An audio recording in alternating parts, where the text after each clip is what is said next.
pamato šeit ir bērni, un to es teiktu tā, ka tā ir sporta māja, kur ir bērns, ja viņš atnāk, ir sevišķi, kas ir tepat blakus dzīvo, viņš zina, ka ja viņš grib šodien, viņš var aiziet peldēties.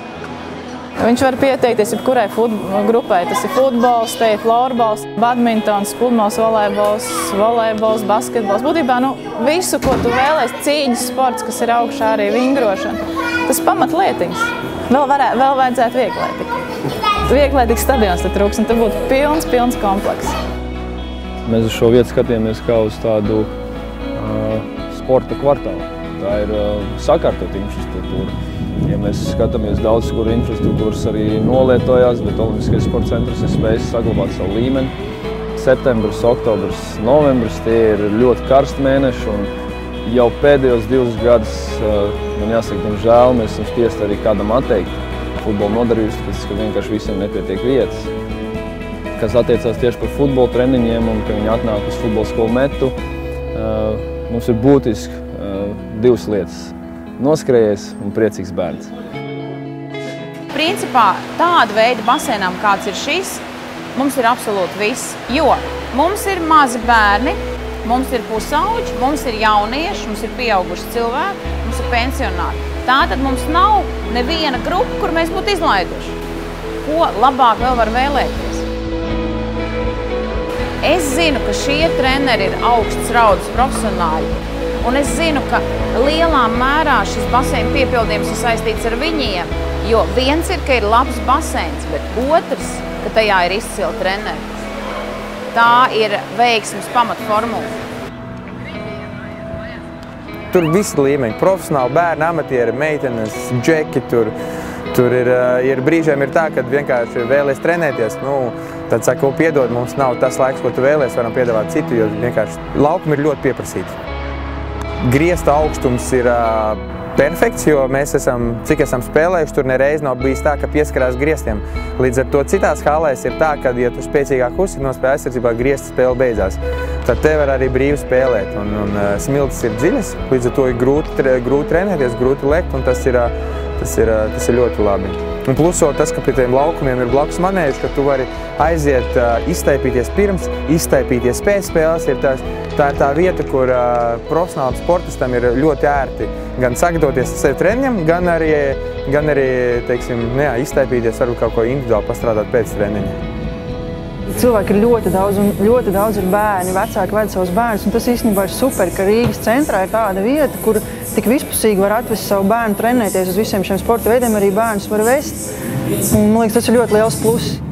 Centrs domā par to, lai pielāgotu arī zāli gan sporta komandu vajadzībām, gan individuāliem sportistiem vai vienkārši cilvēkiem, kas nāk uz svaru zāli, lai visi varētu šo zāli sadalīt. Lielākais izdevums ir bērni, strādāt ar bērniem tā, lai viņi attīstītu savus ķermeņus priekš saviem sporta veidiem, kur viņi trenējās un vispār, lai viņi būtu veselīgi un, teiksim tā, spēcīgi. Viņus dzen uz treniņiem tas, kad ir laba atmosfēra, laba komanda, labi treniņi. Tā sociālā vide, kur viņi atrodas, tas ir tas, kas motivējošais ir, kas viņus bīda nākt uz tiem treniņiem. Un arī tās iespējas, ko mēs piedāvājam tālāk ar volejbolu. Ja? Ne visi, kā es teicu, ne visi var būt profesionāli, bet tu vari būt tiesnes, tu vari būt saistībā ar volejbolu kā organizators. Mēs mēģinām iesaistīt dažādās lietās, kas ir saistīts ar sportu. Un tas arī tas plusiņš, kāpēc arī nāk un paliek. Šobrīd Rīgā tā ir noteikti labākā bāze, labākā treniņa bāze, kur ir viss vienā vietā. Svaru zāle, pieejama manēža, basketbola laukumi. Šī vieta 7 gadu laikā jau kļūst par mūsu tādām īstām mājām. Un šajā ģērbtuvē uztaisīts, teiksim, remonts un garderoba piekārtot tieši mūsu vajadzībām. Profesionāli daktaru kabinetu tiek darīts viss, lai spēlētājiem būtu ērti un mājīgi šeit, lai justos kā mājās.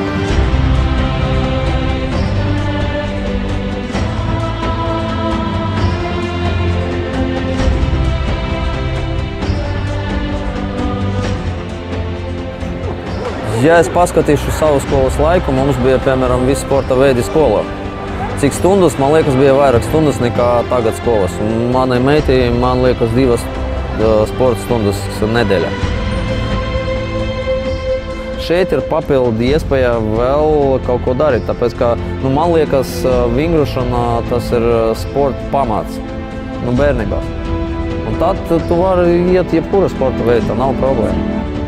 Tā bija apstākļu sakritība, jo 2007. gadā mēs vēl bijām Daugavas stadionā. Un toreiz mums parādījās fiks tāda ideja, ka ir olimpiskais centrs, jo mums te pāris pasākumu, pāris preses konferences notika, un šis te otrais stāvs bija brīvs, un mēs satikāmies ar olimpiskā centra vadību, un nemirkli neesam nožēlojuši, ka esam šeit. Šeit arī pa logu redz, kad katru rīti atbrauc ar autobusu mazie bērniņi. Un iet uz basēnu, ja iet vingrot, ja nodarboties ar sportu, man vienkārši prieks skatīties uz to. To, ka citreiz arī izejot pa savu koridoru cauri līdz grāmatvedībai, līdz beidzamam istabai, kad bērni spēlē futbolu uz mūsu laukumu, te notiek dzīvība. Es jau te citreiz vēl esmu teicis, ja blakus mums te varētu vēl uzcelt stadionu, tad es domāju, tas būtu tāds sporta centrs, par kuru citi cilvēki tikai varētu sapņot.